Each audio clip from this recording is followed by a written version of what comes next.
question fondamentale. Est-ce que nous sommes formellement en guerre?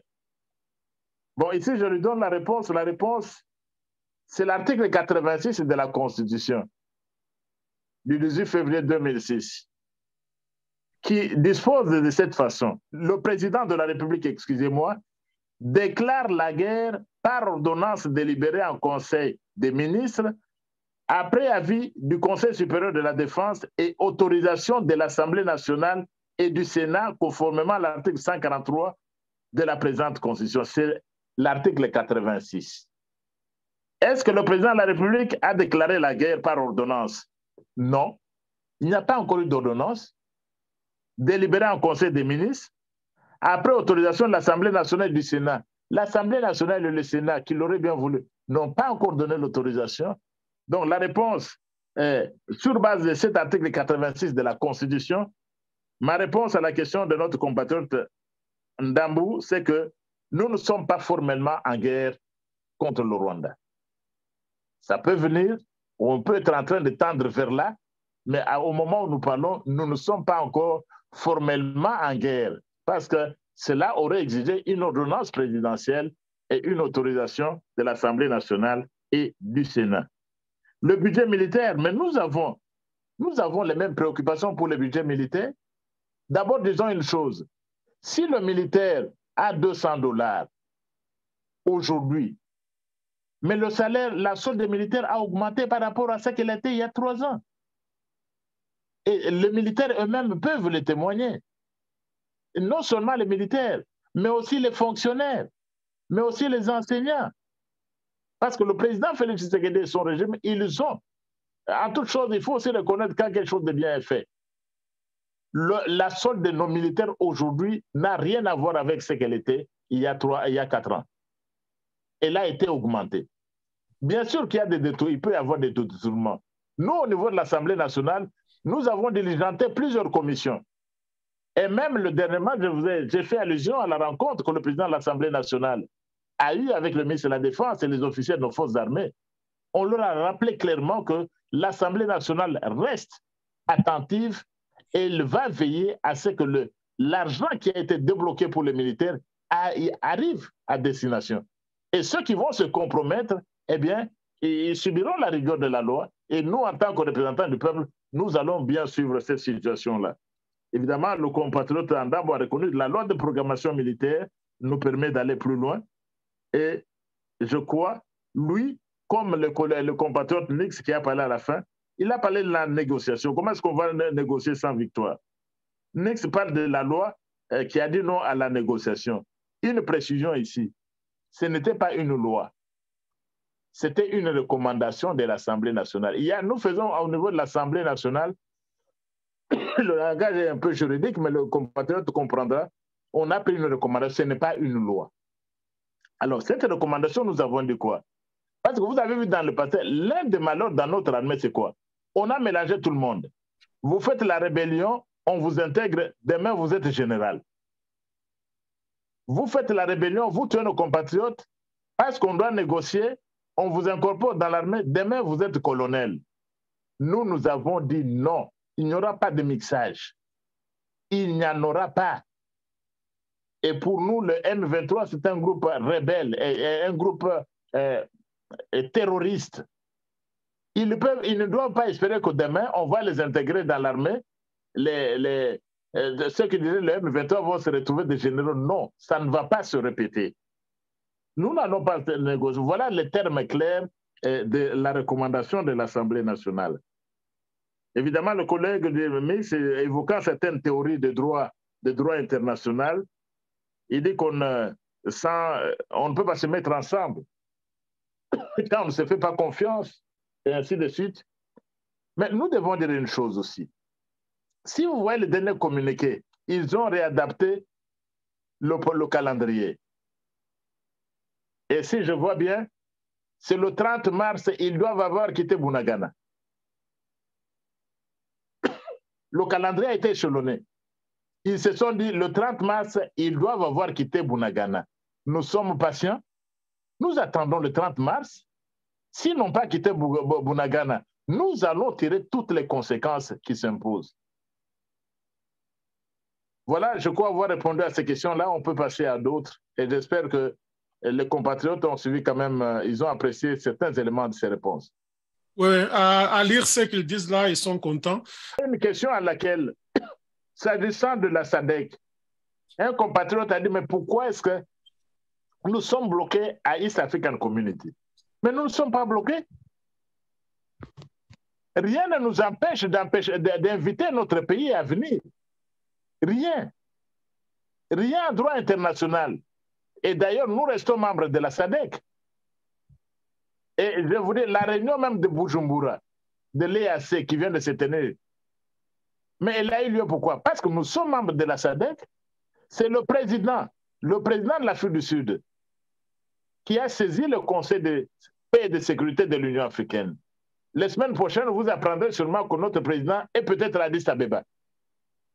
Parce que, au niveau de la SADC, on s'est rendu compte que l'EAC est en train de traîner les pas. À la réunion d'Addis Abeba, je ne sais pas si c'est le 17 ou le 21, mais le président Lorenzo devra rendre compte parce qu'il y avait un calendrier. L'EAC devra aussi rendre compte. Donc, la SADC, à un moment ou un autre, la SADC peut toujours intervenir dans le cas de la RDC. Rien ne nous interdit. Nous n'avons pas signé un accord pour dire non, non, parce que les forces de l'EAC sont là, nous ne pouvons pas, la SADC ne peut pas venir, ou bien tel autre pays ne peut pas envoyer des armes chez nous. Non. Nous n'avons pas signé un accord dans ce sens-là. Donc, la SADC peut toujours intervenir et les pays qui nous soutiennent peuvent également intervenir. Donc, ça, c'est une partie de la question qui m'était posée précédemment, mais je n'y avais pas répondu. Je voulais donner d'abord la parole à la personne qui a pris note des questions écrites. 3 questions, s'il vous plaît. Okay. Et Madame Julie Nyungu n'a pas de question, mais elle a une proposition. Elle propose à ce que l'Assemblée nationale, le gouvernement puissent aider à mettre en place une armée intellectuelle des types de conflits mondiaux, de voir à travers le monde, dans les conflits, qu'est-ce qui a marché, qu'est-ce qui n'a pas marché, afin de tirer les conséquences pour pouvoir voir comment est-ce que nous pouvons résoudre notre problème de crise par rapport à ces références. Et la prochaine question vient de Shola Kabeya, qui demande à savoir pourquoi continuons-nous à avoir des étrangers à la tête de l'armée, alors qu'il y a déjà une loi qui a été votée contre le mixage. Et il demande à l'honorable vice-président d'expliquer un peu cette loi. On passe à la question de Tati, -4, qui demande à savoir que dites-vous par rapport à l'infiltration dans nos institutions. La sécurité, par exemple, l'armée, la police, l'ANR, DGM sont infiltrés, ainsi que l'Assemblée nationale. Qu'est-ce que vous dites par rapport à cette situation? Et Tati voudrait aussi savoir ou proposer qu'il y a un think tank au Canada qui a réfléchi sur la proposition d'interdire tout Congolais ayant pris les armes de pouvoir demeurer dans l'armée ou de faire la politique. Qu'est-ce que vous pensez à cette situation? Voilà un peu les 3 questions. Ok, merci. Merci. Je note que d'autres questions ont déjà reçu des réponses. La question du compatriote Kassongo Kapompo. Madame Julie a fait une proposition sur l'armée. Bon, mais c'est une proposition, ce sont des questions sur lesquelles on est en train de discuter. Il nous faut reconstruire une armée forte au cours de l'Afrique. Il nous le faut. Nous sommes un grand pays, nous devons avoir une armée forte et puissante. Les réflexions vont dans ce sens. Et si les travaux même de notre commission de la défense à l'Assemblée nationale vont dans ce sens-là, et toutes ces discussions qui ont lieu entre le bureau et même le ministre de la Défense, le chef d'état-major, et même ces propositions qui seront faites, dont la première est réservée au chef de l'État, vont dans ce sens-là. Il nous faut une armée puissante et forte.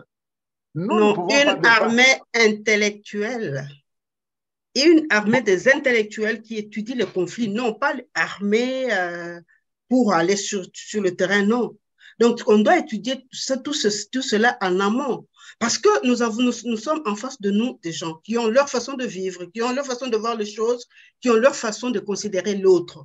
Donc, on a besoin d'une armée comme ça. On doit étudier le mœurs de ces gens-là, leur éthique, comment ils vivent, qu'est-ce qu'ils viennent chercher. Et par là, qu'est-ce que nous avons, pourquoi ils viennent chez nous, qu'est-ce que nous pouvons faire pour nous protéger. Donc, ça vient de cette armée-là, des intellectuels, pas une armée de combattants sur terrain. Merci. Je voudrais d'abord dire ceci, qu'une armée puissante elle-même doit avoir une composante intellectuelle. Donc, toute armée puissante, elle a d'abord une composante intellectuelle dont vous parlez, de l'armée intellectuelle. Ceci, vous avez des services, vous avez des think tanks comme nous en parlons là-bas. Il doit y avoir des gens qui font des études. Il doit y avoir des gens qui font des études. Et c'est à cette armée-là puissante des intellectuels que vous vous référez. Et moi, lorsque je parle de l'armée puissante, toute armée puissante doit avoir une composante intellectuelle, même celle des États-Unis. Et là, cette composante-là, il y a des gens qui font des études et ne portent pas de Kalachnikov et font des études, des stratégies, des géostratégies. Donc, nous ne sommes pas vraiment en contradiction. Mais pour le reste, en dehors de cela, il nous faut des think tanks, il faut des équipes qui réfléchissent. Et partout dans le monde, ça existe. Et puis, en dehors de cela, il faut les services de sécurité doivent travailler. Les services de sécurité, on les appelle d'ailleurs aussi les services d'intelligence. Parce que ils doivent travailler avec l'armée, les hommes de troupes. Donc, on n'est vraiment pas en contradiction. Merci. Alors, la loi de programmation même militaire, elle nous permet, donc il nous faut cette composante-là intellectuelle. Et cette armée intellectuelle, je reviens à ce que Madame Joly disait, mais nos intellectuels de la diaspora, nos experts, vous êtes nombreux dans la diaspora, nous avons tant de talents. Ils peuvent aider aussi, ils peuvent être une composante de cette armée-là dont vous parlez. Et lorsque nous parlons de l'armée, parce que vous l'avez bien dit, nous ne parlons pas nécessairement des gens, des hommes et des femmes qui portent des uniformes, mais des hommes qui réfléchissent. Partout où ils se trouvent, comment défendre leur pays. Ces intellectuels, nous en avons partout. Dans tous ces pays, nous avons des professeurs d'université, nous avons des ingénieurs, nous avons des techniciens. Et pour aller même plus loin, nous avons même des gens qui peuvent nous aider à fabriquer des drones. Et nous devons, dans la guerre actuelle, mais c'est aussi une guerre technologique. Mais nous avons des ingénieurs qui, dans leur aspect puissant, peuvent contribuer à cette armée intellectuelle dont vous parlez. Merci donc pour cette question-là. Monsieur Scholl, il a parlé de la loi contre le mixage. J'ai précisé en disant que ce n'était pas une loi, c'était une recommandation de l'Assemblée nationale qui a été adoptée. Qu'est-ce qu'elle, pour être plus entrer dans les détails, d'après cette recommandation, on n'acceptera plus dans l'armée les gens qui ont pris les armes contre leur propre pays, qu'ils se retrouvent demain dans l'armée au terme des négociations. Ça, nous l'avons interdit. Ça, nous l'avons interdit. Des gens qui ont pris les armes, qui ont tué, et demain, parce qu'il y a une négociation, comme on l'a vu avec le MLC, le RCD, le gouvernement de Kabila, on met tout le monde ensemble, des caporaux deviennent des généraux, alors qu'ils avaient pris... Non, on n'acceptera plus cela. Le M23, ils doivent déchanter, ils peuvent faire tout ce qu'ils veulent. Au terme de cette recommandation de l'Assemblée nationale, ils ne vont pas être mixés, ils ne vont pas se retrouver dans l'armée nationale. Je pense qu'il voulait savoir s'il y a une sorte de rétroactivité par rapport à ceux qui sont là déjà, les généraux qui sont déjà là. Non, il n'y a pas de rétroactivité, malheureusement. Malheureusement, il n'y a pas de rétroactivité. Mais quant aux étrangers qui ont infiltré nos institutions, c'est un travail de longue haleine. Il faut les identifier. Il faut les identifier, il faut les dénoncer. C'est un travail qui doit donc continuer. Et M. Tati, au sujet de l'infiltration, c'est quelque chose qui nous préoccupe. Nos services ont été infiltrés. Beaucoup d'infiltrations, mais c'est un travail de longue haleine. On doit les dénoncer, on doit d'abord les identifier, ce qui n'est pas une chose facile, parce qu'un infiltré n'accepte pas toujours qu'il est infiltré. Il se cache sous plusieurs formules. Je voulais demander au professeur, étant premier vice-président de l'Assemblée nationale, nous avions tous suivi le président Mbosso de l'Assemblée nationale, pointer du doigt certains députés à l'Assemblée nationale qu'ils quittaient les groupes armés. Lui étant premier vice-président de l'Assemblée nationale, pourquoi l'Assemblée nationale n'aide pas les pays afin qu'on puisse vraiment identifier ces députés qui gèrent des groupes armés à l'Est, qu'on puisse les déférer devant la justice? C'est ça la question, vraiment, c'est laquelle je voulais insister. Merci, je m'excuse, prof. Oui, merci, j'ai suivi. Mais lorsque le président Mbosso avait parlé, mais en fait, il en appelait au patriotisme des députés. Mais tout ça, c'est quoi? On a besoin de précisions. Si aujourd'hui, parce que le député, il entend tout ce qu'on lui dit, on viendra me dire, tel c'est un infiltré, mais je dois enquêter. Celui-là, c'est un étranger, je dois enquêter. Et ici, nous avons besoin d'une aide. Le président de l'Assemblée nationale a eu raison de lancer cet appel-là. Ces députés-là, je donne un exemple. Ils viennent de Goma ou de Bunia. Il appartient, si nos compatriotes qui sont là-bas sur place, ils viennent nous dire que ceux qui sont en train de les tuer là-bas, c'est tel député, nous allons agir. On va enlever les immunités à ces députés-là. Mais très souvent aussi, je dois être sincère avec vous, les gens se cachent. Vous voyez quelqu'un, un criminel, vous le gardez chez vous. Donc, c'est un appel que le président de l'Assemblée nationale avait lancé. Nous sommes en guerre. Si aujourd'hui et demain, on vient nous dire exactement que derrière le M23, il y a tel, nous n'allons pas le couvrir, on va lui enlever les immunités des députés. Et maintenant, M. Tati a parlé de think tank. Tout Congolais ayant pris des armes ne peut jamais intégrer l'armée. Mais ça, tout le monde peut partager ça. S'il y a une proposition de loi qui est faite, parce qu'il s'agit d'un think tank, bon, vous pouvez aider. C'est quelque chose qui peut voter la loi, qui peut passer dans la loi. Et ça va dans le même sens que la recommandation que nous avons prise. Vous ne pouvez pas avoir pris les armes contre votre propre pays en espérant d'être nommé demain général de brigade, général de division, lieutenant général. Ça n'existera plus sous ce régime. Ça n'existera plus. Voilà donc quelques réponses que je t'ai à donner à ces questions.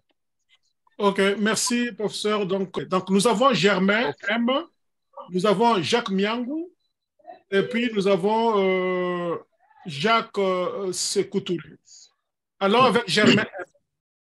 Oui, merci beaucoup. C'est Germain Malou. Merci beaucoup, professeur, de cet exposé combien intéressante. Nous nourrit nous tous qui sommes dans la diaspora depuis plusieurs moments. Je viens de l'Est de notre pays, et précisément de Fizi, du territoire de Fizi, de la province du Sud Kivu, dont le chef-lieu, c'est Bukavu. Juste une petite préoccupation avant de continuer par rapport aux informations qui fusent relatives aux agressions, aux guerres et aux menaces que nous tiennent nos pays agresseurs, nos pays voisins. Au Sud Kivu, évidemment, ces derniers temps, ceci ne fait plus écho, et au niveau de la République et au niveau de la diaspora, au niveau international. Mais ceci dit, vous vous souviendrez, il y a peu, ça fait toller au niveau de l'Assemblée nationale la préoccupation de Minembwe. Juste pour vous dire qu'au Sud Kivu aussi, autant dans le Rutshuru et au niveau de Goma, la préoccupation reste la même, mais est-il qu'au Sud Kivu et exactement dans le territoire de Fizi, on a l'impression de pouvoir oublier cette problématique et de nos frères, pour reprendre le terme du président de la République, et il n'a pas tort, nos frères Banyamulenge, pour rester un peu courtois. J'aurais souhaité, je vous aurais demandé, je sais que la question relative à la sécurité et de surcroît la question militaire ne se pose pas au niveau de la place publique, au niveau des médias sociaux. Mais vous n'êtes pas sans savoir, honorable premier vice-président de l'Assemblée nationale, que chez nous, et ici je pèse mes mots, au sud Est-ce que vous pouvez être bref, s'il vous plaît? J'y arrive. S'il vous plaît. Les forces patriotiques, parce que vous nous appelez au patriotisme, et ceux qui mouillent la chemise, ceux qui se battent jusqu'au sacrifice suprême, notamment aussi les enfants de la République qui ont décidé de prendre les armes autant comme les militaires pour défendre la patrie.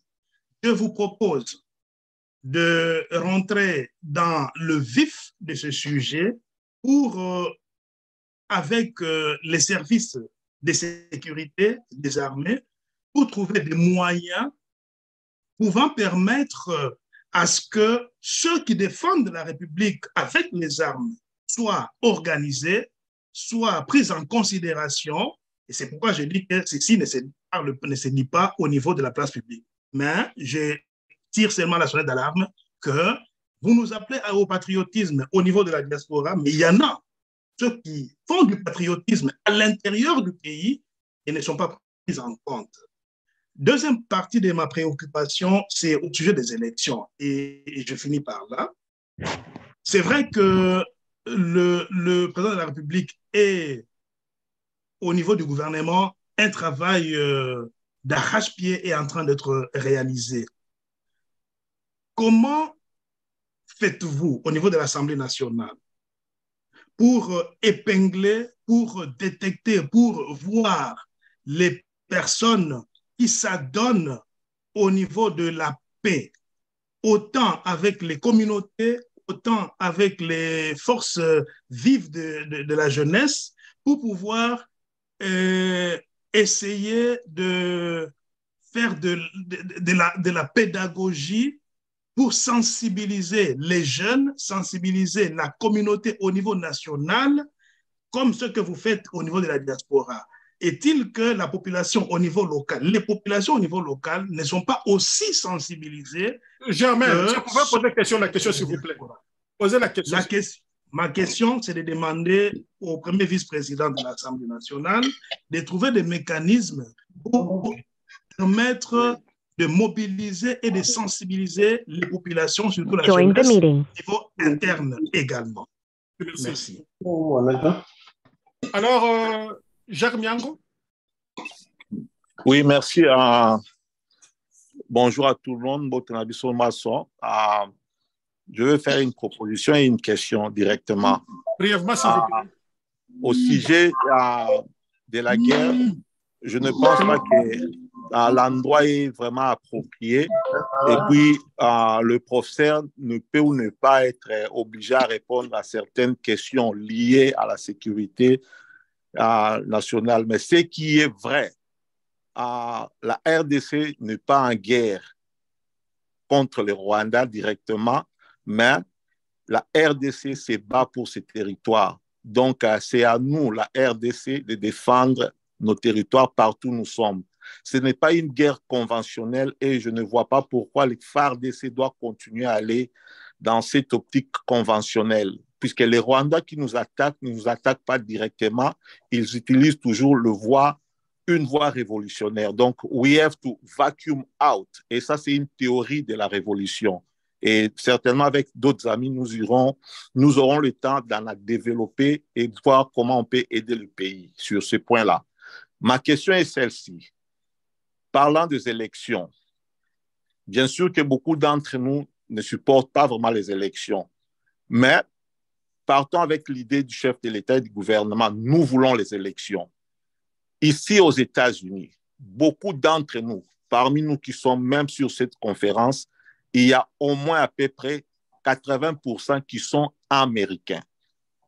Mais tout le monde est ici, dont même est là-bas, dont KMB, il est au courant de cette histoire.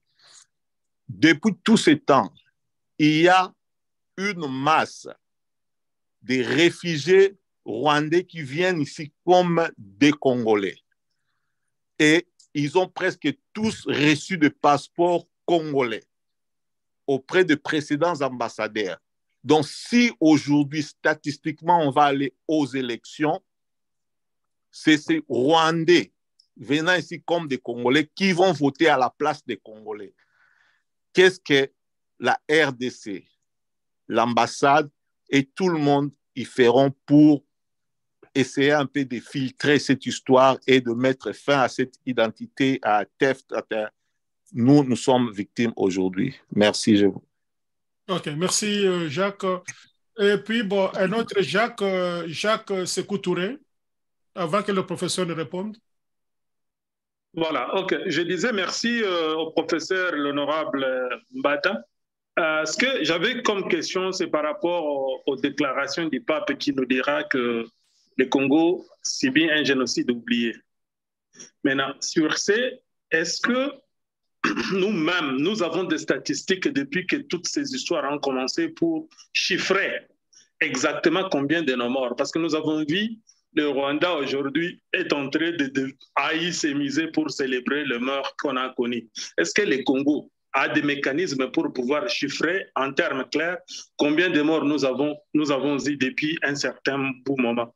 Et j'aurais une petite question, peut-être que le prof ne serait peut-être pas confortable pour répondre, ça m'arrange, il n'y aurait pas un problème. C'est par rapport à, donc c'est dans le même ordre d'idée à la question par rapport au génocide oublié. Il y a une phrase que le président de la République a sortie qui serait peut-être malvenue ou j'espère peut-être sortie de son contexte quand il dit ce qu'il y a eu à Kisangani, c'était des dégâts collatéraux. C'est quoi votre compréhension par rapport à cette phrase qui sortait du président de la République? Est-ce que pouvons-nous dire que c'est génocide oublié que les Congolais eux-mêmes assument ou c'est peut-être mal sorti du contexte? Merci. OK, merci Jacques. Professeur? Merci. D'abord pour Germain Malou, la question sur Fizi. Bon, mais je crois que lui-même a une partie de la réponse. Il y a des choses que je ne peux pas dire et qu'on ne dit pas sur la place publique. Le sort que nous réservons, les compatriotes qui sont aussi armés, qui se battent, les patriotes résistants et tout ça, il comprendra que je ne puisse pas en débattre sur la place publique. Et lui-même a répondu à la question. Et les questions de l'armée, comment vous traitez ces choses. Germain, je crois que vous avez compris. Et moi aussi, je vous ai compris. S'agissant des élections, il faut sensibiliser. Ça, c'est notre travail à nous tous, à l'intérieur comme à l'extérieur. Moi-même, je suis déjà allé à l'intérieur pour sensibiliser. Mais ce n'est pas le problème des politiciens eux-mêmes.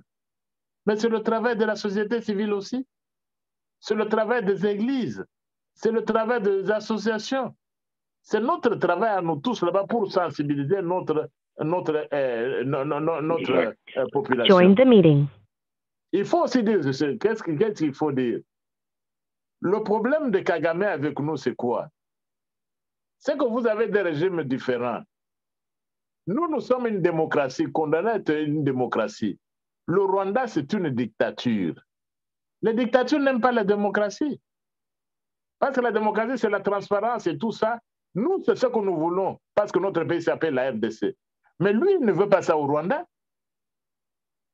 C'est pourquoi ils ont changé la constitution. Il peut rester au pouvoir jusqu'en 2034. Et les Congolais doivent être fiers de la marche que nous faisons sur le plan politique. Pendant que nous avons nos médias, nous avons la critique qui est permanente. Vous ne trouverez pas ça au Rwanda? Parce que nous sommes un pays démocratique et on nous a vu aussi à cause de cela. Vous ne trouverez pas un premier vice-président de l'Assemblée nationale qui est là-bas, qui trouve un temps. Il veut parler à ses compatriotes de tout et de rien. Les questions, vous les posez, je vais répondre. On lui pose des questions. Vous ne trouverez pas ça au Rwanda. Il y a des choses dont nous devons être fiers. sous ce régime. Donc, les élections, donc la sensibilisation, c'est notre travail à nous tous, parce que nous, d'après notre constitution, nous soyons un peuple grand, un peuple fort en étant démocratique. Et ça, c'est dans notre constitution, ça, c'est dans notre régime. C'est pourquoi, depuis l'indépendance, le pays s'appelle République démocratique du Congo. Nous ne sommes pas le Rwanda, nous ne sommes pas une monarchie, nous ne sommes pas quoi que ce soit. Donc, ma réponse est que le travail nous revient à nous tous. Jacques a posé une question, le premier Jacques, sur la guerre, et mais surtout sur les élections aussi. Bon, la réponse à Jacques, Jacques peut répondre. Parce qu'il y a effectivement beaucoup qui veulent s'enrôler.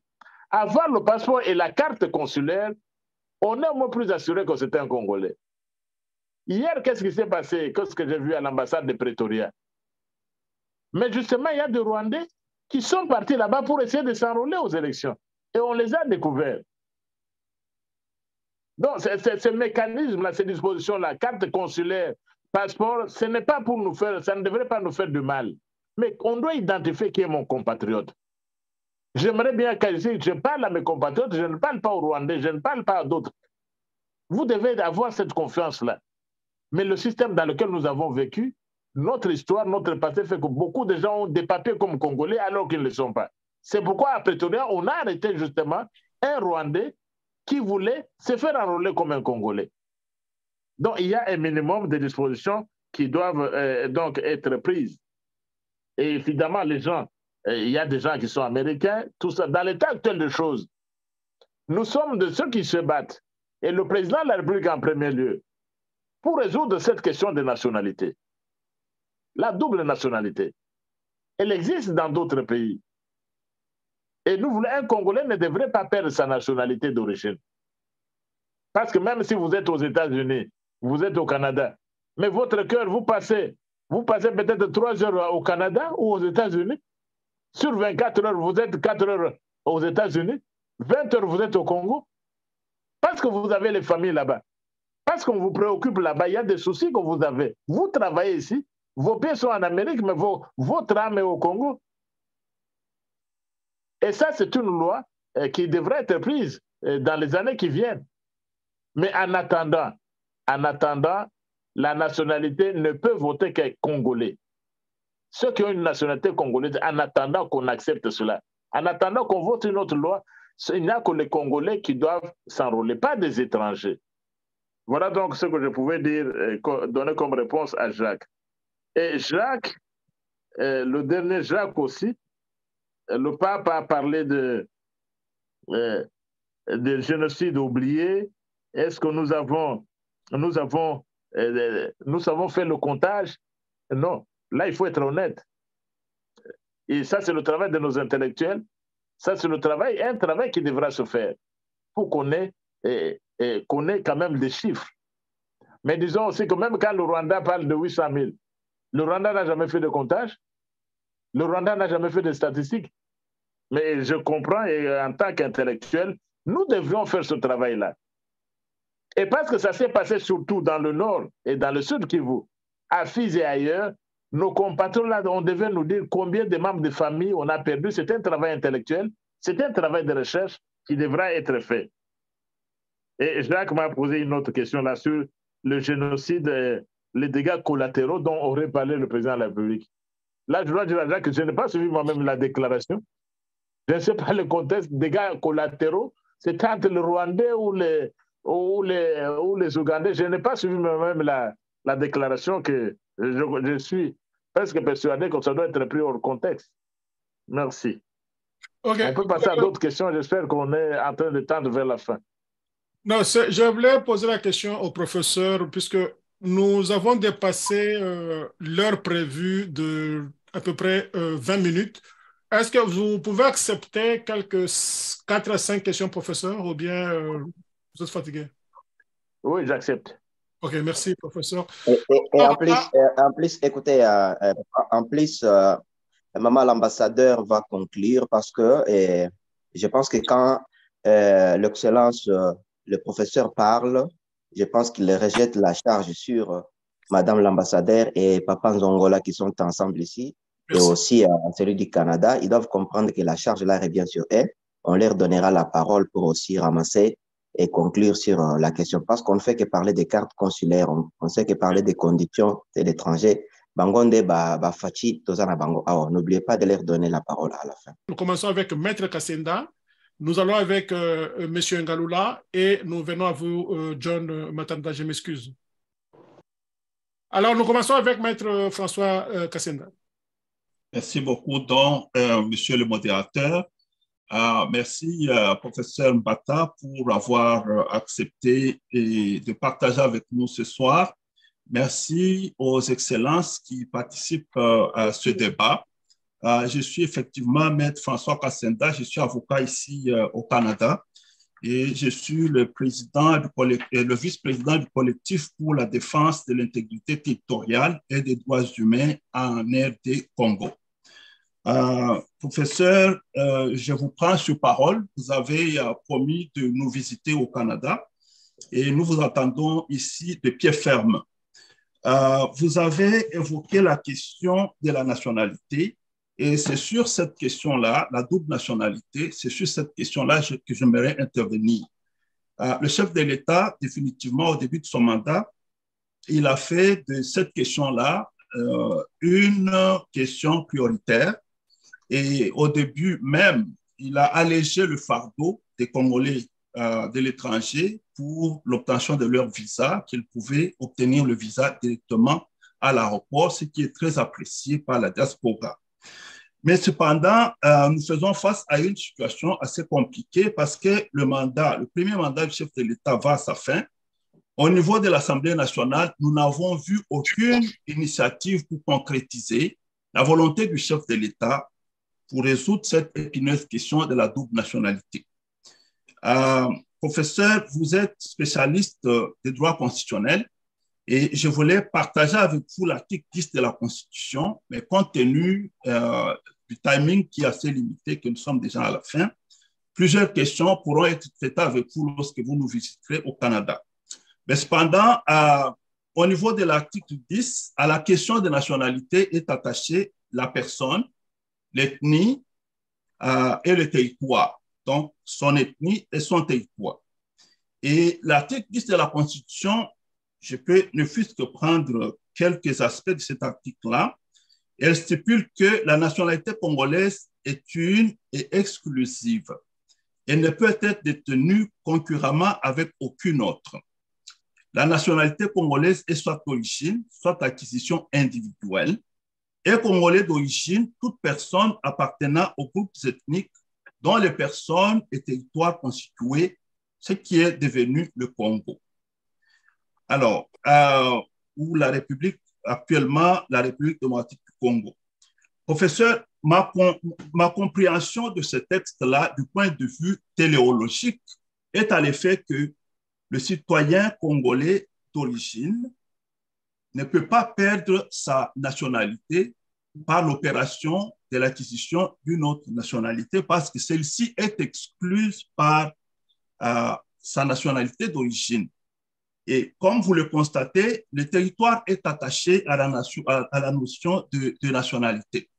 Autrement dit, nous nous trouverions avec un Congo, avec tous ces mouvements de population et toutes ces guerres-là, nous nous retrouverions avec un Congo sans ses citoyens d'origine, tout simplement parce que, suite aux circonstances du moment, ces citoyens ont acquis des nationalités opérationnelles. Je sais que le problème se pose au niveau de la loi organique qui, dans l'application de l'article 10, qui est de toute façon plus claire, et essaie d'exclure les Congolais d'origine de leur citoyenneté d'origine, ce qui n'est pas légal du point de vue constitutionnel. Parce que il est clair dans la Constitution que les citoyens congolais d'origine ne peuvent pas perdre leur nationalité automatiquement. Ça prend peut-être que quelqu'un renonce à sa nationalité d'origine. Tant qu'il n'y a pas renonciation à la nationalité d'origine, selon l'article 10, la nationalité congolaise d'origine qu'un citoyen congolais possède va exclure, va chasser cette autre nationalité que la personne peut acquérir par la suite. Donc, au regard de la Constitution congolaise ne reconnaît pas à un citoyen congolais d'origine toute autre nationalité étrangère que ce citoyen peut acquérir. Alors, construire cette disposition constitutionnelle autrement, ça va violer l'objectif même visé par la Constitution. Donc, moi, je suis en train de penser que vous, au niveau de l'Assemblée nationale, vous n'avez pas besoin de passer une loi tout entière qui va reviser l'ensemble de la loi organique. Vous avez simplement à envisager une loi rapide et claire qui confirme que la loi organique ne doit pas exclure les citoyens congolais d'origine de leur nationalité, parce que la Constitution est claire sur ce point. Sinon, professeur, toutes les constitutions du monde protègent le territoire et ses citoyens d'origine. On ne peut pas envisager que la Constitution congolaise, dans le monde entier, soit celle qui exclut ses citoyens de leur territoire, simplement parce qu'ils ont acquis des nationalités d'origine. Moi, ce n'est pas ma compréhension de l'article 10 de la Constitution, mais par contre, la loi organique telle qu'elle a été passée, elle a mal interprété l'article 10. Curieusement, la Cour constitutionnelle a approuvé la loi organique qui met en œuvre l'article 10.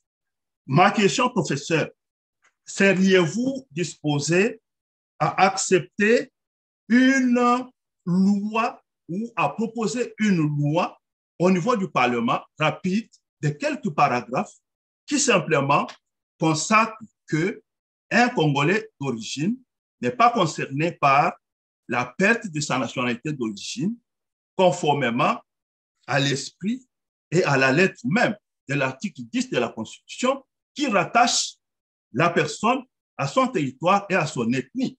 On ne peut pas m'enlever, moi, Kasenda, aujourd'hui, mon territoire national au Congo. On ne peut pas m'enlever mon ethnie au Congo, simplement parce que, quelque part, là, j'ai une nationalité. Je prends un exemple. J'ai une nationalité opérationnelle, circonstancielle. Et donc, je ne vois pas comment est-ce que le constituant pouvait envisager un tel scénario qui dépouillerait le Congo de tous ses citoyens d'origine. Alors, j'aimerais avoir votre point de vue, professeur, si vous seriez disposé à envisager une loi de quelques paragraphes qui va très rapidement, avant les élections de 2023, avant décembre 2023, une loi rapide qui va clarifier ce point de vue-là en modifiant la loi organique. Voilà ma question, professeur. Merci, maître. Alors, Ngalula? Oui, merci beaucoup, donc KMB, merci à Fortina et à tout le monde. Bon, Bolobisi, merci à professeur Mbata, honorable. Bolobisi est français mingi, ngana kokinde na munoko na biso, po toyoka na malamu, ayoki munoko pasi na français. Honorable, ngai nazali Matelo, commandant bamu Fourmi Rouge na kati ya Canada na Ottawa. Honorable, nazana motuna moko na ya mokuse. Na yoki olobi pona kokanga ba infiltré parce que depuis président Nabiso Fati azui pouvoir, le peuple d'abord. Peuple wana bandi koloba depuis le début à pouvoir et à président, problème il y a infiltration. Président honorable, c'est sur outil aussi là, tout le monde place ba député, na ba sénateur pour débattre à tali solo mon côté concernant Rwanda. Mais le problème est que boyebi ba infiltré. Bato bako boma biso bazana kati ya Sénat, place yozali, bazana kati ya Parlement. Alors, est-ce que les yozolo ba ezo senga temps pour na détecter bango pour na découvrir bango? Tozana ba service ya renseignement ou bien ezalité. Na kati ya bino moko ba député. Nyarunga bwa telemi pour na kosakana na biso aloba, il faut to collaborer na ba M23 sinon honorable. Est-ce que ba sénateur na ba député na biso bozako banga communauté internationale pona bozwa décision ya bato ba Rwanda boyebi ba étranger ba na kati ya parlement bozobanga soki botouche bango communauté internationale akotouche bino ou bien bino moko boza conscient boyebi bango mais bolingi kotouche bango te. Ça c'est ma première question. Il faut que tolingi te ba secret ni neza wana bato bakoboma ba congolais baza na kati ya institution na biso jusqu'à présent soki na landio malamu ozoloba yi kozwa temps entre autres toke na côté ya FRDC défection euti kosalama 6 officiers militaires rwandais oyo basimbaki baposte clé na este kuna de rwandais oyo biso nyonso tolandi Willy Ngoma aza kointerroge bango. Honorable professeur Mbata, est-ce que l'air yozo yebisa biso ekozwa temps po boko kanga mutu te parce que bokangi ete bilongi ya ba Rwandais oyo etondi bopesi ba poste clé na armée na biso? Honorable boko kosunga président Faci tie na ba décision na kati ya parlement. Ok, merci. Oui. Nazako sukisa. Pona kolandela batuwa na de près ko changer bango tia ba congolais ba officier congolais na ba poste clé ya armée na biso. Voilà question nanga ezali wana. Pona ko sukisa. Est-ce que na kati ya parlement boko décider te ba Rwandais nyonso bazali na kati ya République démocratique du Congo bon mekananu kosala investigation bopesa bango ba carte po toza na problème na ba Rwandais po na ko identifier bango tous les Rwandais oyo baza na Congo bo identifier bango bopesi bango mwa ba carte moyena s'il y a un problème bo yeba soka aza Rwandais oyo aza reconnu na Congo ou bien aza reconnu te po musale sala malamu. Voilà mutuna nangeza kaka wana oyebisa biso penza eloko ne ezo sala ke débat ya ba Rwandais ezo sala matin na kati ya parlement pour clôturer session et eloko ne ezo sala boza ko banga nini. Ok, merci Fomi Rouge, merci. Ok, merci beaucoup. John Matanda. Une seule question, s'il vous plaît, puisque vous avez posé la première question par écrit. Celle-ci. Monsieur le professeur, merci aux excellences, merci à tout le monde. John Matanda, président de la communauté congolaise de Champagne-Kani à Illinois. Et ma suggestion d'abord, c'est que je crois que l'État congolais devait organiser un service de contre-espionnage. Nous avons l'ANR, nous avons la DEMIAP, mais il n'y a pas un service de contre-espionnage. C'est ce service-là qui peut aider à terminer tout ce problème qu'on a aujourd'hui. Et aussi, ma question est celle-ci. Nous avons eu des gens qui sont venus. Les Chinois sont venus, nous ont causé un problème. Les Rwandais sont venus avec les Kadogo, ils nous ont posé un problème. L'opération turquoise, c'est la seule opération qui ne nous a pas posé de problème. Aujourd'hui, nous avons la force de EAC qui vient, où les gens sont répartis dans deux villages, les Ougandais prennent ceci, les Burundais prennent de l'autre côté. Est-ce que ce n'est pas un problème que vous pensez créer encore demain? Parce que le problème des M23 aujourd'hui, c'est parce qu'ils sont venus et c'est nous qui les avons amenés.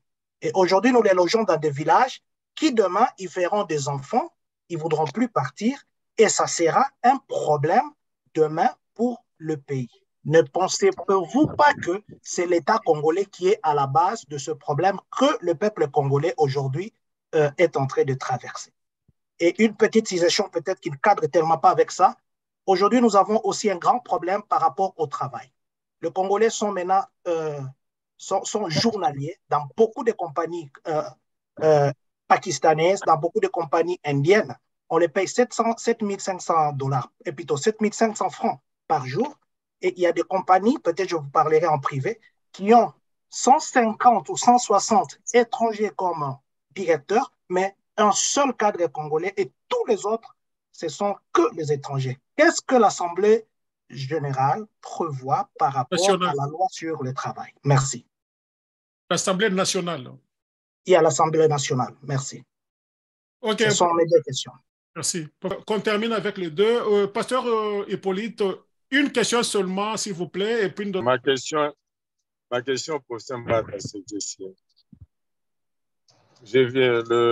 Celui qui vient de parler, mon prédécesseur vient de parler, en ce qui concerne le travail des journaliers. Ça fait une année où je viens avec un dossier qui est là, avec les ministres qui battent ça, tout ça. L'argent, c'est nous qui amenons l'argent au Congo. Mais la lettre est en train d'être posée, il y a une dame qui est du contrôle du marché public. L'argent, c'est nous qui amenons l'argent, mais le plan du marché, contrôle du marché public nous empêche d'amener au Congo l'argent.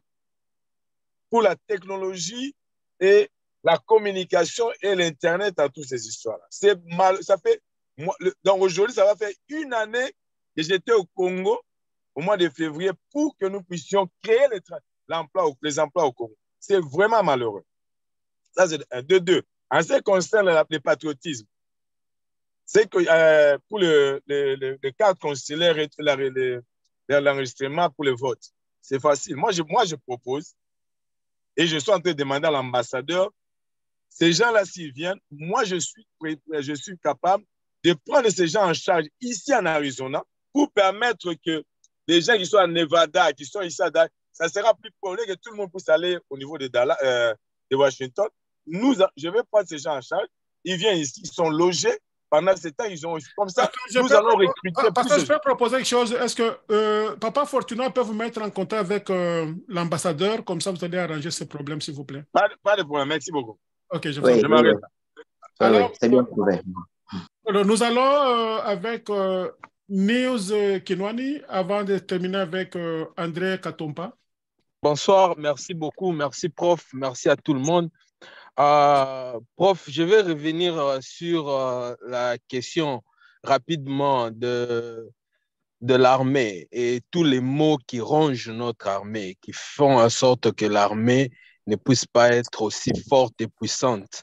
Le problème est simple, prof, c'est la corruption. Il faut pas, je pense que parfois on risque de se perdre dans de longues analyses, armée intellectuelle et tout ça. Le problème est simple, c'est la corruption. Aujourd'hui, on ne peut pas expliquer le niveau, l'ampleur même que la corruption prend dans un domaine aussi vital comme l'armée. Je vais vous donner un exemple simple, je ne vais pas aller loin. Prof, est-ce que vous savez où se trouve le siège du ministère de la Défense? Est-ce que vous avez des informations sur là où siège même le ministère de la Défense? Et prof, donc, il y a une complaisance. On ne peut pas expliquer, prof, moi j'ai connu la guerre. Donc, on ne peut pas expliquer aux gens qui connaissent la guerre en ce moment que non, on n'a pas fait des investigations, il faut faire des investigations, il faut demander à la société civile, les églises. On ne tient pas ce langage à des gens qui sont en train de vivre la guerre, prof. Je suis désolé. Ça, c'est ma première question, pour ne pas être loin. Mais qu'est-ce qui justifie ces retards et pourquoi cette complaisance? Et pourquoi la corruption arrive à avoir telle ampleur, à bloquer les choses? Première question. Deuxième question, par rapport à l'EAC. Prof, vous êtes spécialiste en droit constitutionnel. Vous savez pourquoi la communauté internationale n'a pas voulu définir les crimes d'agression dans les traités de la haie, les traités de la Cour pénale internationale. Vous le savez, vous savez pourquoi. Ils n'ont pas voulu définir les crimes de l'agression. Donc, on ne peut pas compter sur des forces internationales pour un problème d'agression. Et je ne sais pas, prof, si vous avez suivi les négociations qui ont amené à ces traités de la haie et quand ils discutaient sur les crimes de l'agression. Donc, il revient à notre armée. Et puis, l'EAC, prof, ça a été prouvé noir sur blanc, que les Rwandais même sont impliqués dans les opérations militaires, ils sont dans l'intelligence. Donc, moi, voilà, la question est la suivante. Prof, pourquoi encore cette complaisance et même, excusez-moi du terme, cette naïveté qui nous pousse à faire confiance à une force comme ça? Et pour finir, prof, c'est que les salaires des soldats, prof, en tout cas, avec $200, moi... Ça a été évoqué, les salaires, ça a été évoqué. Oui, mais prof, pourquoi ce salaire est aussi... Vous ne pouvez pas vous être fier de ça, parce que moi, je vous suis à la télé. Quand vous parlez de l'augmentation, Vous ne pouvez pas être fier de ça, prof. Avec il a 200 répondu, $, on ne peut pas s'il vous vivre plaît. Est-ce qu'elle pouvait chuter, s'il vous au plaît? Congo. On a répondu. Ok, j'ai fini. Vous ne voulez pas que je parle. J'ai fini. Ok, merci. Merci, je m'excuse sur le temps, s'il vous plaît. Prof, vous avez la parole, puisque nous avons débordé largement le temps, s'il vous plaît. Voilà, merci beaucoup. Merci à tous les compatriotes qui ont posé des questions. Les dernières, je vais commencer par Maître François Kassenda. Sa question, elle est un peu liée à celle de Yande Konaviso, Ngaloula, mouton rouge. Fourmi rouge. Fourmi rouge.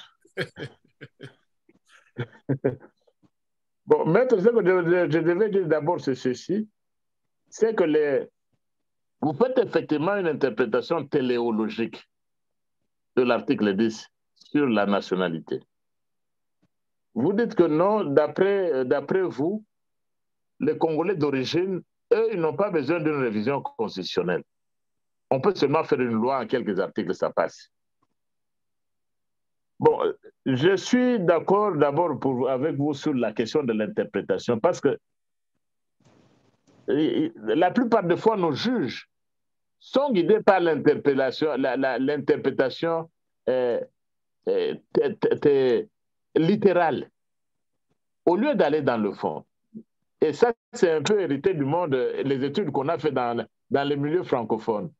Dans les milieux francophones, on est resté vraiment collé plus à l'interprétation littérale, à l'interprétation grammaticale, au lieu de se baser sur l'interprétation téléologique. S'agissant de la nationalité, vous avez raison de reconnaître que depuis que le président Félix Tshisekedi est là, les conditions ont quand même été allégées pour les compatriotes. En matière de visa, même quand ils arrivent, ils peuvent l'avoir à l'aéroport. Bon, le problème que nous avions, cette préoccupation du chef de l'État, nous l'avons également nous-mêmes. Mais le problème, c'est qu'il faut absolument toucher à l'article 10 de la Constitution.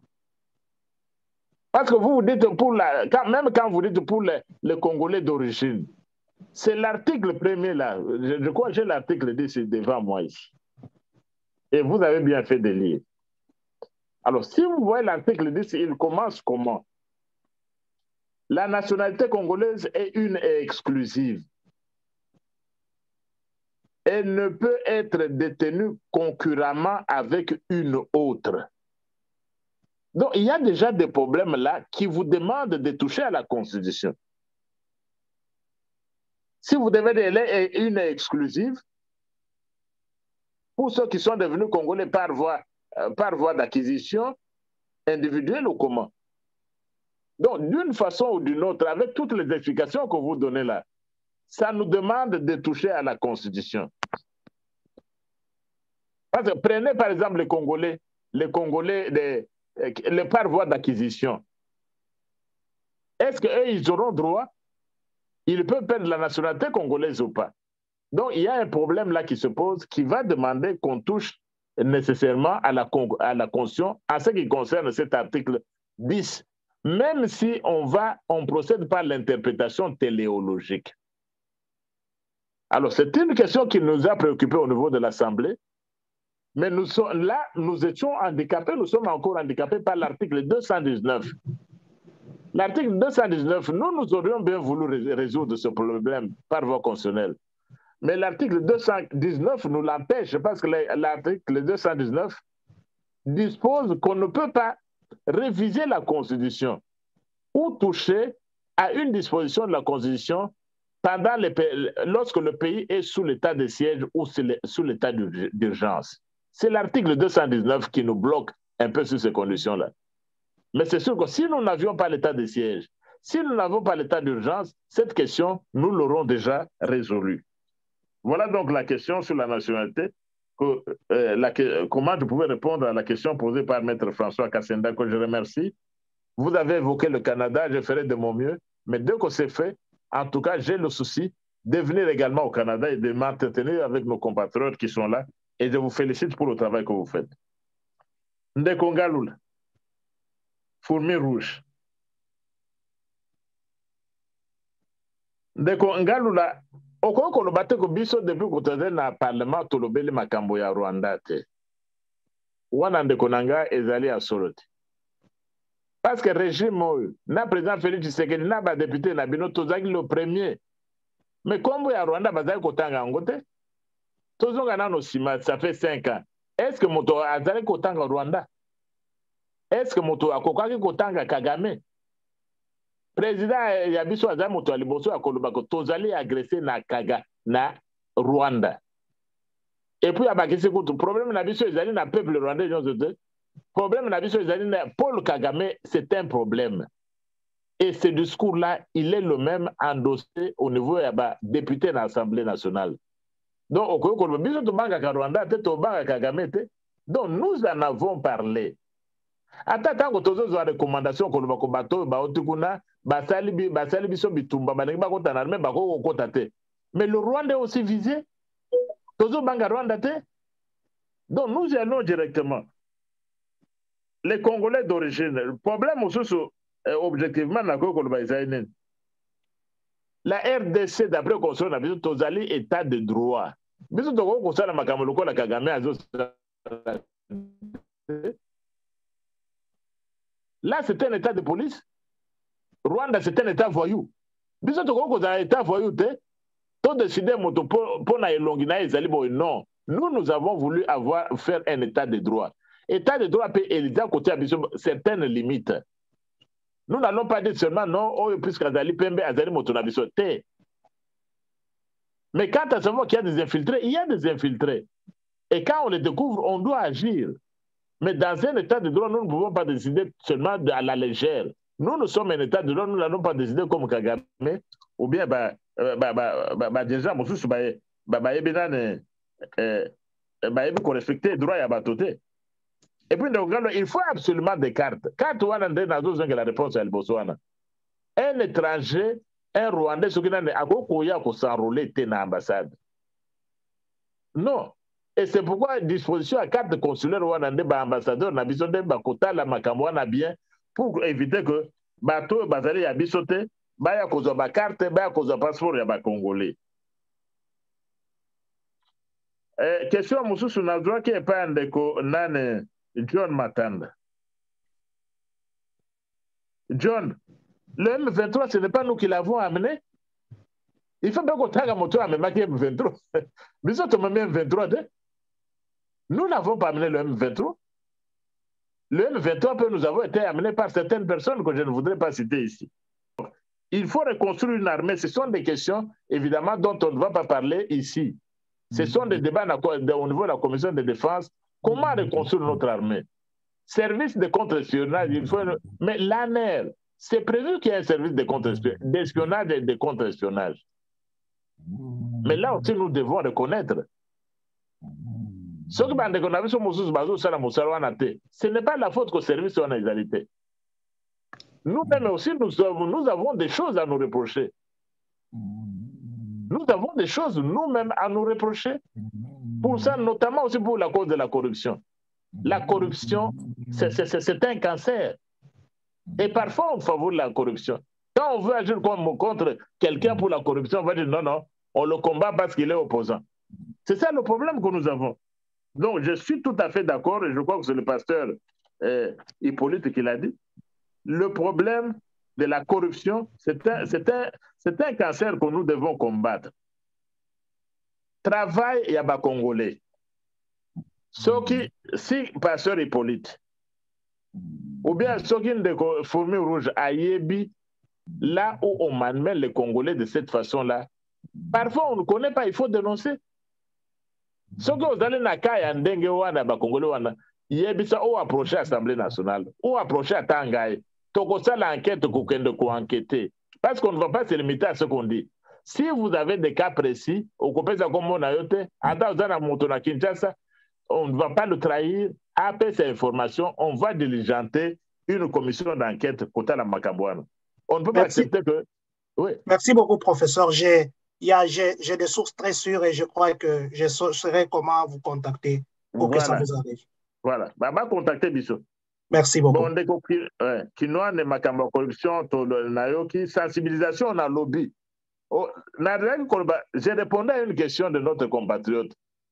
Il parlait des élections. C'est alors que je me suis référé à la société civile, aux églises, aux politiques. Ça, c'est pour sensibiliser les gens pour les élections. Je crois peut-être que vous m'avez mal compris à ce niveau-là. Le crime d'agression, c'est sûr, vous avez raison. Crime d'agression, la statut va définir en côté. Mais au niveau de l'Afrique, au niveau du protocole à Malabo, on a voulu définir ça, ça aussi, on n'a pas réussi. Mais en dehors de ces crimes-là, il est accompagné d'autres crimes. Ce qui se passe à Bunagana, ce qui se passe à l'Est, il y a des crimes de guerre. Les crimes de guerre sont commis là-bas. Les crimes contre l'humanité, ils sont connus là-bas. Donc, le fait même que le crime n'ait pas été commis, donc, on va trouver des crimes, ce sont des crimes les plus graves du droit international qui sont en train d'être commis là-bas et qui peuvent être poursuivis.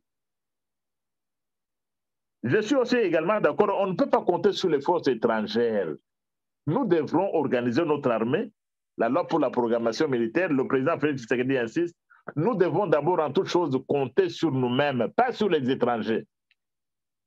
Parce que c'est De Gaulle qui nous a dit, les États n'ont pas d'amis. Même ceux qui viennent chez nous, là, je dis parfois aux diplomates, voilà, nous sommes belges, messieurs, arrêtez-vous un peu. Vous êtes français. C'est De Gaulle, votre ancien président, qui nous a dit, les États n'ont pas d'amis, ils n'ont que des intérêts. C'est ça ce que nous devons observer. C'est à nous-mêmes de défendre notre pays. C'est à notre armée d'abord de défendre le pays. C'est pourquoi l'armée est en train de s'organiser. Mais vous allez entendre d'autres choses sur l'armée. Vous allez entendre dans les jours ou les semaines qui viennent des prouesses qui viennent de cette armée. On est en train de s'organiser, mais on ne va pas le dire sur la place publique.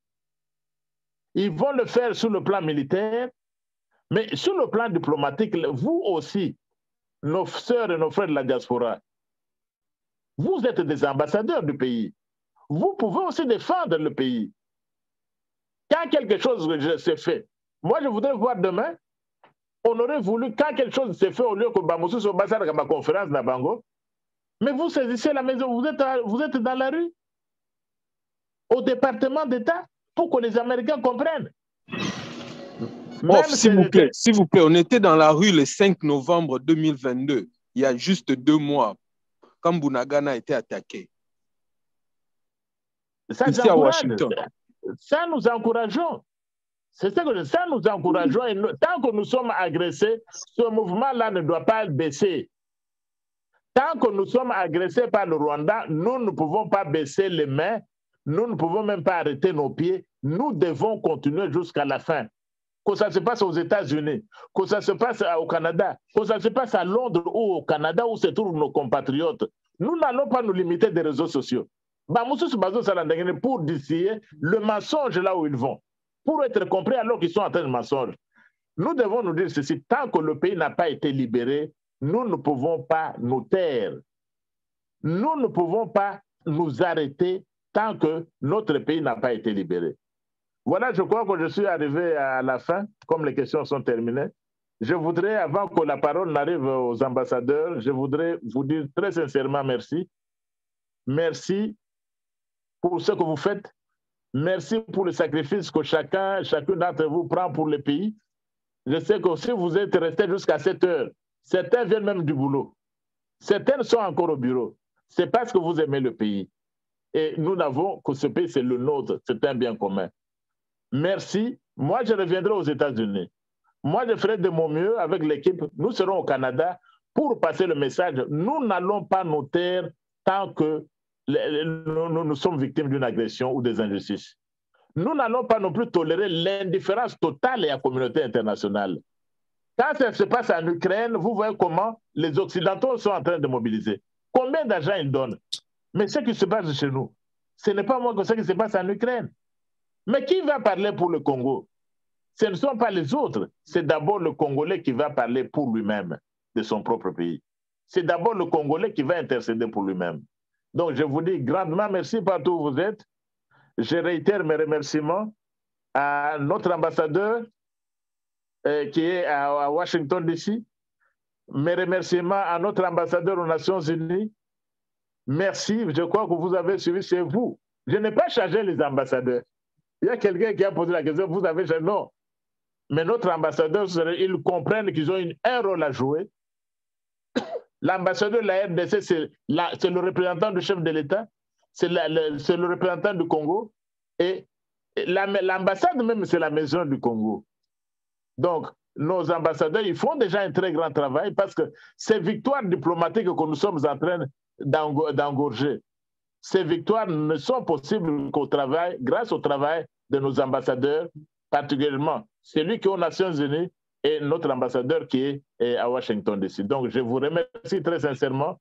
Nous sommes ensemble, nous allons continuer à lutter jusqu'à la libération finale de notre pays. Il nous faut vraiment travailler ensemble avec nos compatriotes, savoir qui sont nos compatriotes, combien ils sont. Et nous aussi, dans la mesure du possible, nous allons vous aider. Nous allons, s'il faut une contribution à faire pour soutenir nos ambassadeurs, nous allons le faire. Et au Canada, je le verrai sûrement quand je serai au Canada, même celui de Washington DC, comme je vais revenir aux États-Unis, donc je vais l'occasion de revoir nos ambassadeurs et les compatriotes, parce que je suis député, donc je représente aussi bien les Congolais qui sont au pays que ceux qui sont dans la diaspora. Je vous remercie donc tous. Ok, c'est nous qui vous remercions. Papa Fortuna, vous êtes avec nous? Oui, nous sommes ensemble. Merci beaucoup. En tout cas, professeur, vous avez montré de quoi vous êtes capable. Beaucoup d'heures qu'est-ce qui est prévu. En tout cas, merci beaucoup. Je pense que le temps est arrivé que d'abord, je remette la parole aux deux ambassadeurs. Je pense celui du Canada, il a délégué quelqu'un. Comme au Congo, c'est déjà tard parce qu'il est au Congo en mission. Il a commencé avec nous, mais il était un peu fatigué. Je pense que peut-être Sina Selipe pourra parler quand ça va arriver. Le tour bien Alain Ilunga.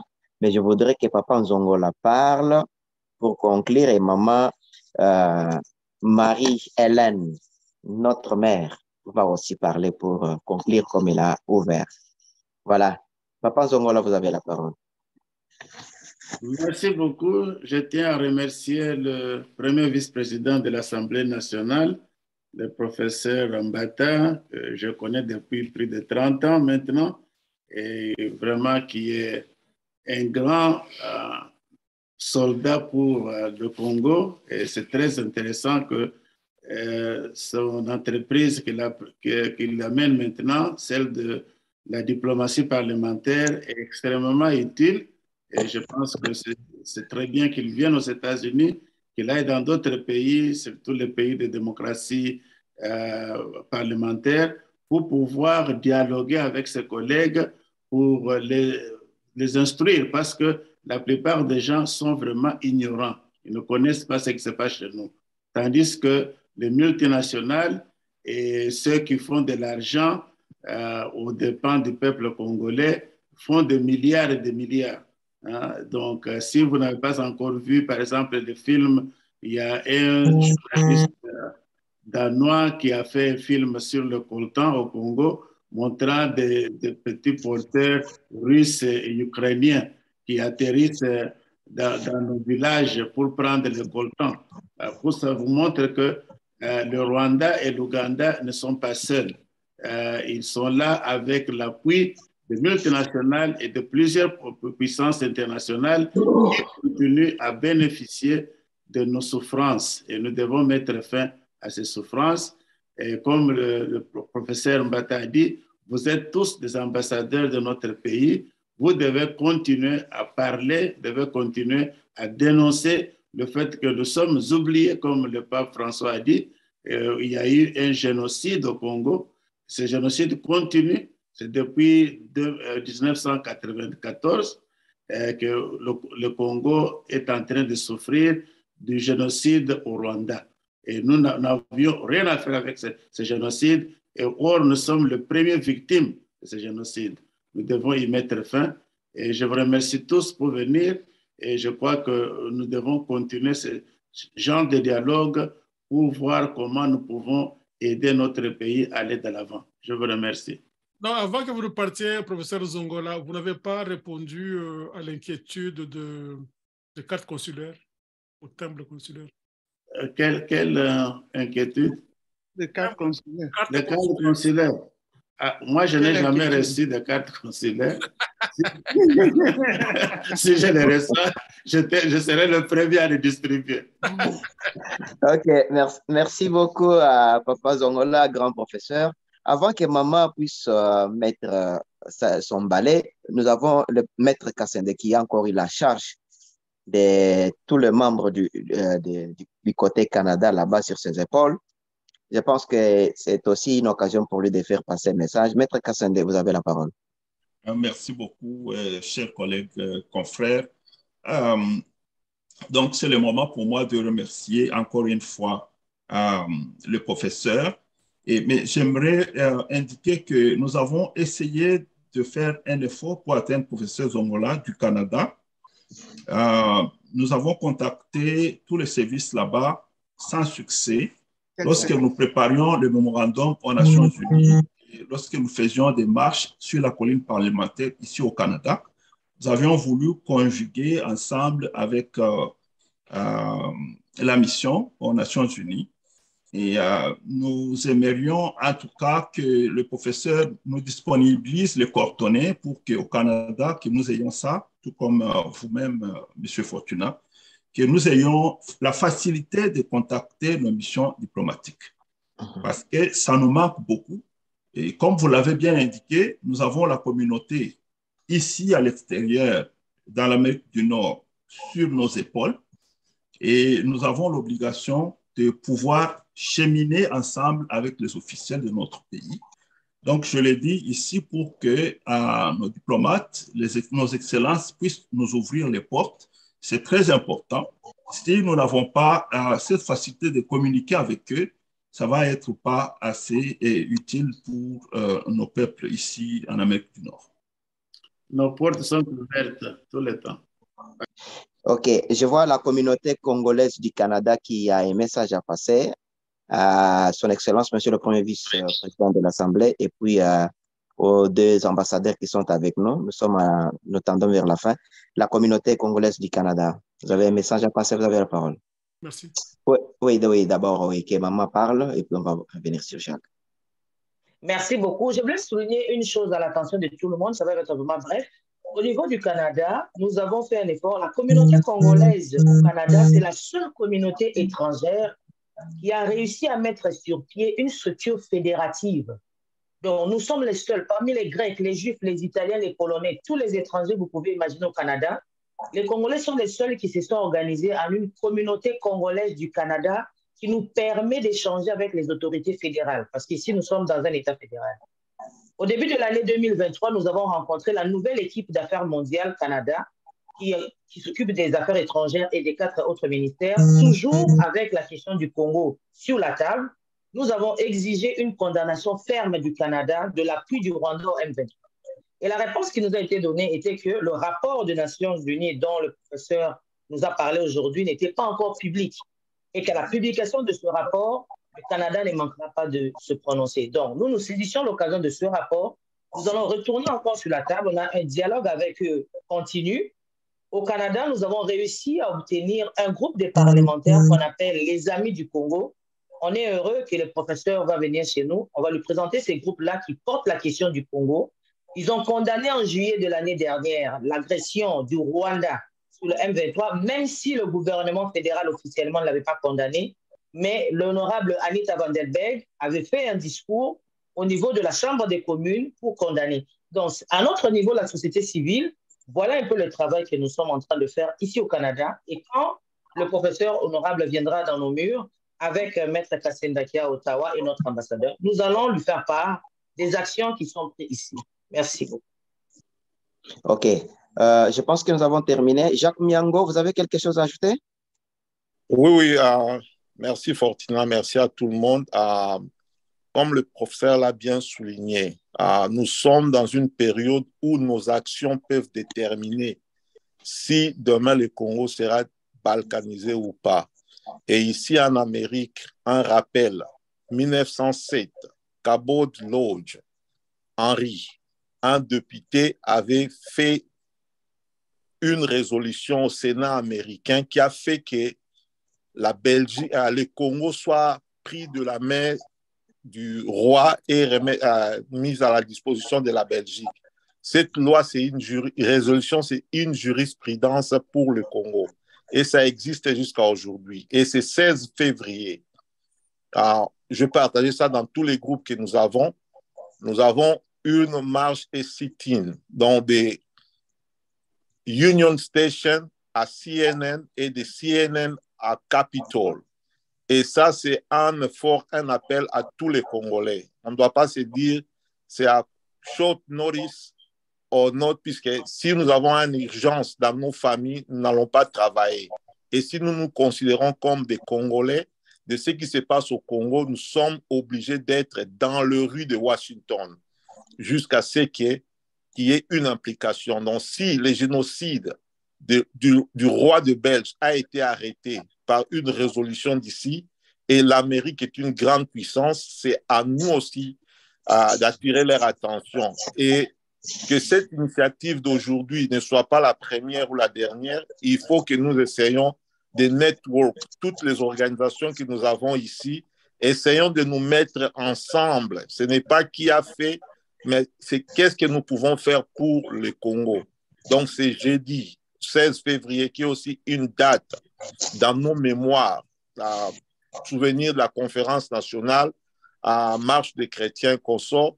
Donc c'est jeudi, nous serons dans la rue pour exposer toutes les photos du génocide rwandais. Donc c'est un mémorial day pour le Congo. Et très bientôt, nous allons aussi essayer de lancer beaucoup d'activités, d'actions que nous interpellons tous les Congolais, tous nos groupes, de se mettre ensemble. Si on a pu faire en 2012, après l'élection de Papa Étienne Tshisekedi, paix à son âme, on peut le faire regrouper plus de 10 000 Congolais à Washington, D.C. pour mettre fin à cela. Donc, c'est nos voix qui peuvent changer et nous combattons partout, dans la rue, dans les offices et aussi apporter un support à nos FARDC. Et je pense que la proposition a été déjà faite. Il nous faut un compte où la diaspora doit verser l'argent à l'ambassade pour revenir en aide à nos frères qui sont au pays. Puisque dans la loi de la Révolution, on dit il ne faut pas demander qu'est-ce que le pays peut faire pour toi, mais il faut toujours dire qu'est-ce que toi tu peux faire pour le pays. Et nous sommes une diaspora, nous sommes peut-être la réponse de Kimbangu que la diaspora congolaise sauvera le Congo. Merci. Alain Ilunga, vous avez un message? Non, je n'ai pas de message comme tel. Juste remercier en tout cas tous ceux qui ont répondu présents à l'appel et qui ont assisté à cette conférence et surtout les excellences qui nous ont partagé de leur temps. Je voudrais profiter aussi de l'occasion pour informer que nous avons une autre activité qui aura lieu, similaire, et nous vous tiendrons au courant au moment opportun. Restez donc au courant, nous allons vous fixer. Donc, merci et bonne soirée à tous. Chihuahua, vous avez la parole. Oui, merci Fortuna. Ce n'est pas une question, mais je voudrais plutôt remercier du fond du cœur honorable professeur André Mbata pour avoir accepté de parler à sa communauté ici en Amérique du Nord. Et je remercie aussi nos ambassadeurs qui ont accepté de l'accompagner au cours de cette conférence débat.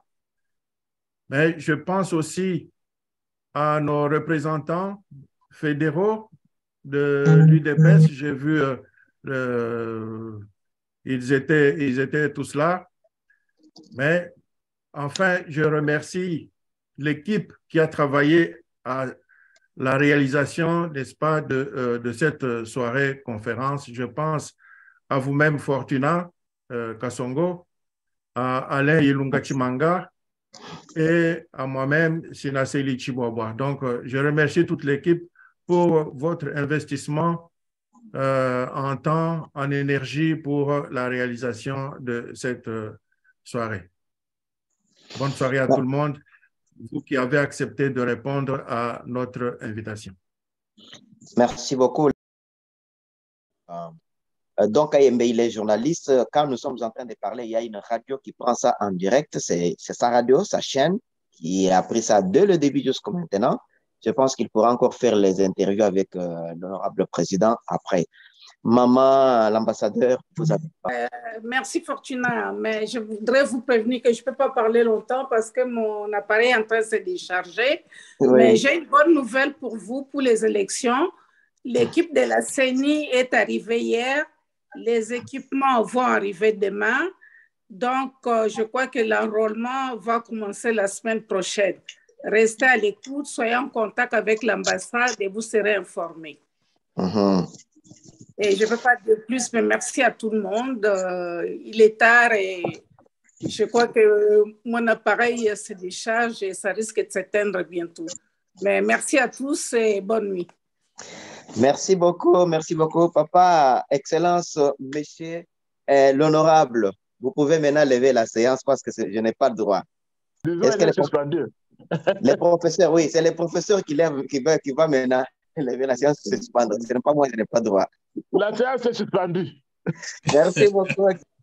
Bonne soirée à tout le monde. Merci. Merci pour l'organisation. Bonne soirée à tout le monde. Bonne soirée. Bye. Bonne soirée.